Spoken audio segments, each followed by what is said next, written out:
আজকের দিনে কিছু কিছু পাপের কথা উঠলেই কোথাও কোথাও বিশেষ প্রতিক্রিয়া দেখা দেয়। আমরা দেখেছি কারো কারো শরীরে জ্বালা ধরে, কিন্তু কেউ কেউ শুনতে না চাইলেও আমরা কি পাপের কথা ভুলে যাব?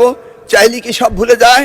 মিস্টার স্পিকার, আমরা সবাই জানি কিছু পাপ আছে যার কোনো ক্ষমা হয় না, যদিও না ক্ষতিগ্রস্তরা সেই ক্ষমা না করে দেন যেটা আমাদের পবিত্র কোরআন শরীফে রয়েছে। আমরা বাস্তবতায় অনেক সময় অনেক কিছু মেনে নেই, উপেক্ষা করি, হজম করি এবং কম্প্রোমাইজ করি, কিন্তু তাই বলে পাপ কি কখনো মুছে যায়? উত্তর একটাই, পাপ কখনো মুছে যায় না। সত্যটা হলো এই জাতির ইতিহাসে সবচেয়ে বড় পাপের ঘটনাটি ঘটেছিল 1971 সালে। 54 বছর পরও জাতি তা ভুলে যায়নি। তার প্রমাণ 2026 সালের 12 ফেব্রুয়ারি আজকের এই মহান সংসদে আমরা এসেছি। সুতরাং এই পাপের কথা আমরা ভুলে যাব না, বরং প্রজন্ম থেকে প্রজন্ম আমরা এই পাপের কথা বলেই যাব। মাননীয় স্পিকার,